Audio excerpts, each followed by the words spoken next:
पत्र लेखन, ठीक है। तो पत्र लेखन में सबसे पहले आप लोग अब कॉपी निकाल लो। ये जो मैंने दिया है इसको आप मत देखो, ठीक है, इसको आप एकदम मत देखो, आप अपनी अपनी कॉपी निकालो तभी लोग सीख पाएंगे। जब इसके बाद बताऊंगा कब देखना है इसको, तब आप इसमें टॉपिक देख लेना और उस पर पत्र लिख के कल हमको दिखाना है, ठीक है। और रेगुलर डेली बेसिस पे आपको पत्र लिखने हैं, दोनों, इंग्लिश भी और हिंदी भी। और जैसे मान के चलो कि किसी दिन हमने देना भूल गया आपको, ठीक है, तो आपको स्वयं से एक पत्र लिखना ही लिखना है, ठीक है। टॉपिक आप चुन सकते हो अपने हिसाब से, लेकिन कोई भी ये नहीं कह सकता कि हमने होमवर्क नहीं दिया था इसीलिए हमने नहीं किया। ये बात इसलिए पहले ही मैं आपको बता दे रहा हूं, समझ में आया। चलो सबसे पहले हम लोग जैसे लेटर राइटिंग की चर्चा करते थे इंग्लिश में, थोड़ा थोड़ा कुछ सिमिलरिटी हमको हिंदी वाले में भी मिल जाएगा, ठीक है। अब जैसे पत्र है, पत्र लेखन, तो पत्र कितने प्रकार के होते हैं? दो प्रकार के, एक होता है औपचारिक, एक होता है अनौपचारिक। वही चीज हम इंग्लिश में करते थे, फॉर्मल और इनफॉर्मल। तो फॉर्मल लेटर्स में जो ऑफिशियल लेटर्स होते हैं, वैसे ही हम औपचारिक पत्र की बात कर रहे हैं, औपचारिक और अनौपचारिक में। तो जो औपचारिक है वो ऑफिशियल होता है। ऑफिशियल का मतलब जैसे किसी विभाग में किसी अधिकारी को अगर हमको पत्र लिख के संबोधन करना है तो हम कौन सा पत्र लिखते हैं? तो औपचारिक पत्र लिखते हैं, ठीक है। और जैसे अपने भाई बंधु सखा सखी जो भी लोग होते हैं उनको लिखना होता है तो कैसे रिप्रेजेंट करते हैं हम लोग? उसको हम लोग अनौपचारिक पत्र से संबोधन देते हैं, ठीक है। चलो, तो औपचारिक पत्र में हमने सीखना है, क्योंकि अनौपचारिक पत्र पे क्वेश्चन बोर्ड के पेपर में नहीं पूछता है जनरली, ठीक है, हमेशा आपसे औपचारिक ही पूछेगा। तो जैसे हम लोग इंग्लिश में करते थे कि एडिटर को लिखना होता है, एडिटर को, और या फिर किसी अधिकारी को, और सबसे ज्यादा यही दो आते हैं, या तो आप किसी के संपादक को एडिटर को कहते हैं, हिंदी में संपादक, जैसे अखबार का जो संपादक उसको बोलते हैं एडिटर। तो संपादक को लिखना होगा पत्र हमको, एक वो पत्र है, और दूसरा जब किसी सरकारी अधिकारी को पत्र लिखना है। बस यही दो पत्र लिखना है, चाहे इंग्लिश हो चाहे हिंदी हो, ठीक है, ये बात एकदम दिमाग में रखिएगा। तो सबसे पहले हम स्टार्ट करते हैं औपचारिक पत्र में। तो आप एक क्वेश्चन लिखो, सब लोग लिखना शुरू करो। एक दैनिक समाचार पत्र के, एक दैनिक समाचार पत्र के संपादक को, दैनिक समाचार पत्र के संपादक को अपनी कविता प्रकाशित करने के लिए अनुरोध करते हुए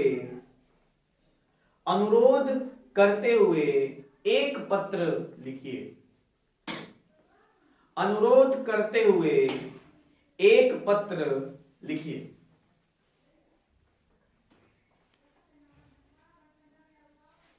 सबने सवाल लिख लिए?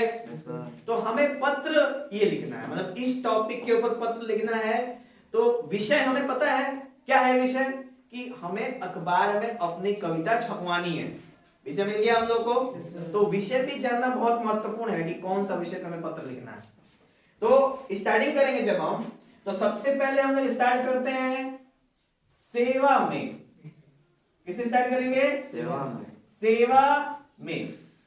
दूसरा है किसको पत्र लिख रहे हो आप? संपादक को। किसको लिख रहे हो?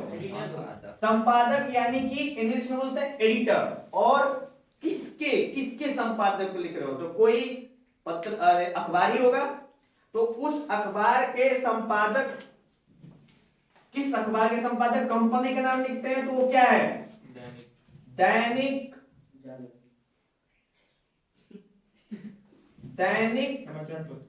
जागरण,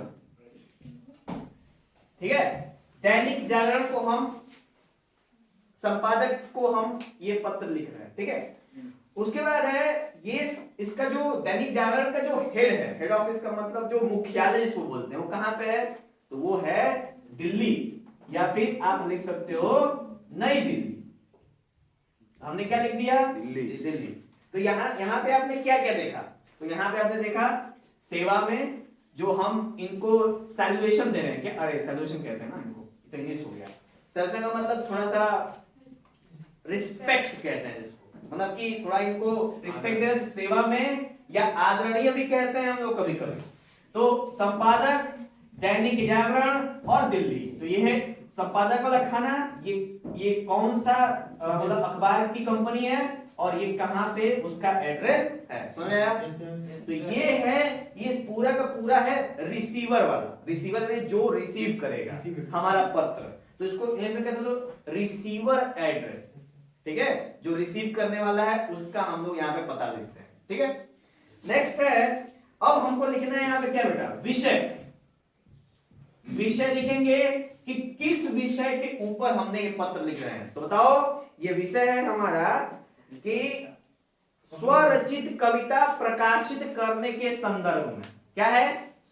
स्वरचित कविता, यानी वो कविता जो मैंने लिखी है स्वयं, उसको मैं चाहता हूं कि आपके अखबार में कहीं एक अच्छी सी जगह प्राप्त हो। समझा? तो यानी वो किस में लिखेंगे बेटा हम लोग? विषय वाले लिखेंगे। तो नोट करिए इसमें फटाक से, सेवा में संपादक, दैनिक जागरण, दिल्ली, और ये जो अभी मैंने बोला है, यानी सबने जो अपनी अपनी कविता लिखी है, इसके संदर्भ में संपादक को आप कैसे मनाओगे उस लेटर से, उस पत्र से, कि वो आपकी कविता को पढ़ने के बाद सोचे कि इस कविता से हमारे समाज को बहुत ज्यादा हेल्प होगी, मदद होगी, और ये कविता छापने से समाज में सुधार भी।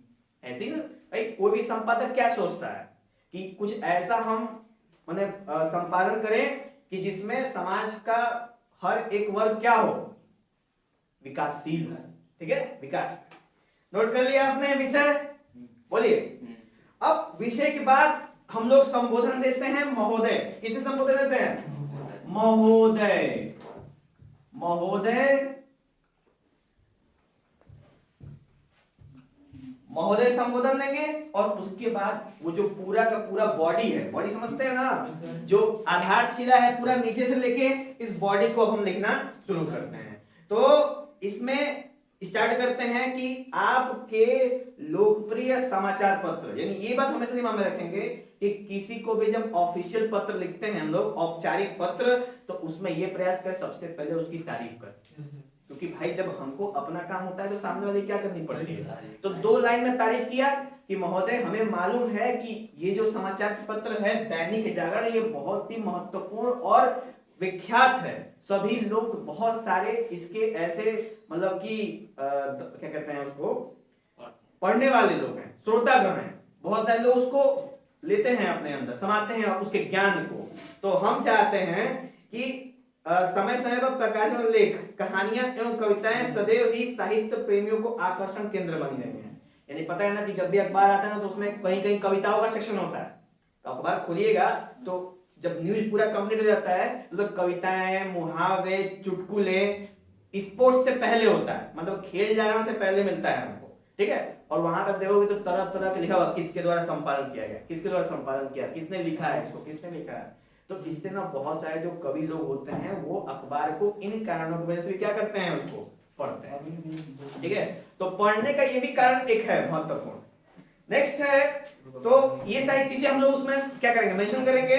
उसके बाद अपनी रचनाओं का बखान करेंगे कि जो मैंने कविता लिखी है उसकी क्या क्वालिटी है, अच्छी है, बुरी है, समाज के किस वर्ग को क्या करेगी, वो इफेक्ट करेगी, इंपैक्ट करेगी, प्रभावित करेगी, उसके बारे में हमको बताना है। और संपादक को ऐसा दिखाना है ना कि जो हमने कविता लिखी है अगर आपने छाप दी तो आपके अखबार की लोकप्रियता में क्या हो जाएगा, 4 चांद लग जाएगा, है ना? ऐसा भी हम लोग बताते हैं। उसके बाद फिर आखिरी में, आशा है आप मेरे इस अनुरोध को स्वीकार करें। इस टाइप का देते हैं ना कि आप, माने हमने आपसे अनुरोध कर रहे हैं, कभी भी हमको ऑर्डर नहीं देना है, क्या करना है, हमें अनुरोध करना है। यानी कि उनके सामने हमको ऐसा दिखाना है कि हम इस स्तर पे है कि ये आप ही डिसाइड करोगे, आप ही डिसाइड करोगे कि कौन सा छपेगा और कौन सा नहीं छपेगा।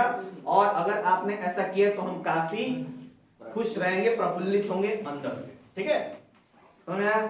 तो उसके बाद आखिरी में है निवेदिका, और यानी कि फिर वही आगे कौन किसने ये पत्र लिखा है, यानी कि जिसने देने वाला है, यानी कि जो सेंडर है। अब हम किसका एड्रेस लिखते हैं?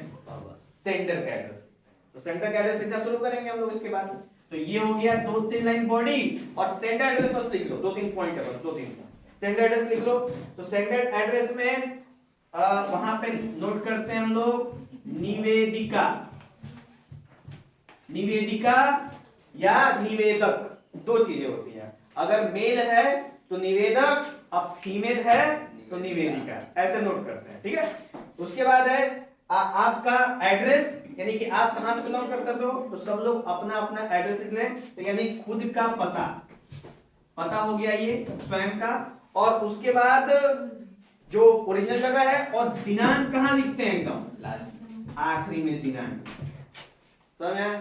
तो इंग्लिश के पत्र के मुकाबले जो हिंदी का पत्र है थोड़ा अलग आया। चलिए, तो ये हो गया पूरा हिंदी का पत्र समाप्त। और आपको अभी जो टॉपिक लिखवा है इस पे ये पत्र लिख के आप लोग लाएंगे, ठीक है। हम लोग शाम को या फिर कल मॉर्निंग में चेक कर लेंगे।